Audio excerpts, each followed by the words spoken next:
came up because, every time I'm in these types of conversations, it becomes an individualistic conversation. And I think that that is highly problematic, um, given the types of surveillance that happens in Black and Brown communities.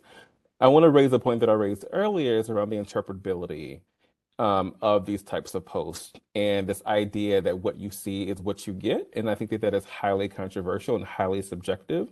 One of the things that I've learned in studying this work is that I don't know what the hell people are saying online. And I'm not the expert in the exact thing that is meant and intended in someone's post. And that is a struggle that is really hard. Then when you layer on race and age and gender, it gets even more complicated. One of the things we learned in my work is that oftentimes things that look bad, in particular, rap lyrics, when you ask young people to interpret and to translate that context, it has such varied meaning. But depending on who is using that post and how that post is being used, then how it is used, particularly in the criminal justice system, can have a lot of challenges for whole swaths of users, in particular Black and Brown folks. So what that means for me is that we really need folks to be advocating for more rigorous processes in this space, right?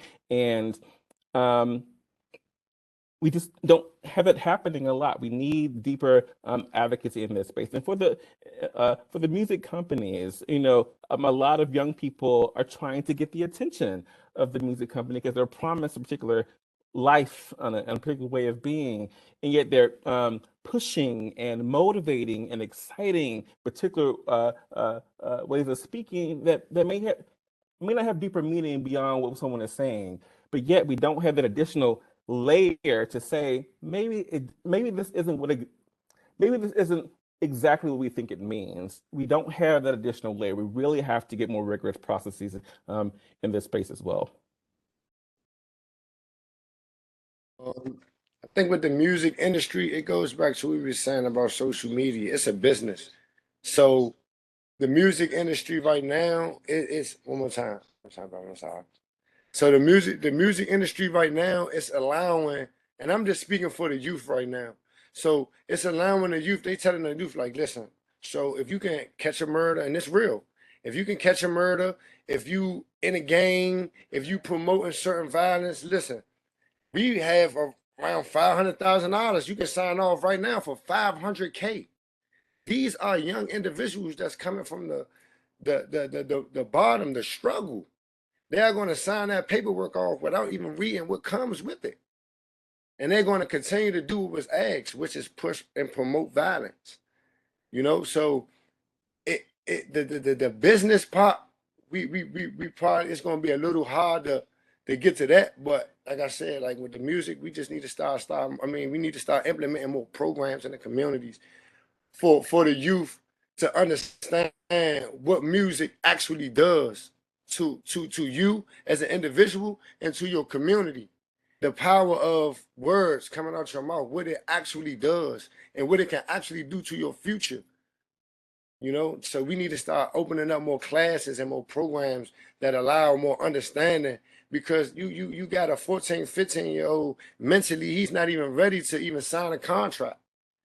So it's they are being manipulated. And then, like I said, it goes back to the precisely of the game, where though it's like they are negative, they promoting negative things, but the positive part is the success, the big house, the cars that they have, you know. And when these the younger generation, like you said, this goes for pop, hip hop, every culture has some line of violence in music.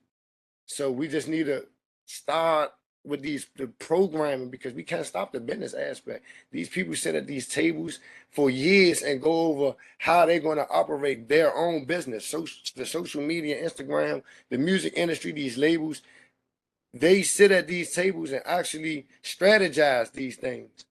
So now it's our turn to be able to sit at the table and be able to strategize how we're going to be able to counteract these things. How are we going to be able to get to the youth a little bit earlier before they hit their peak of their rap careers, or music careers, pop, whatever it is. So that's my outlook on that. Yeah, absolutely. And really important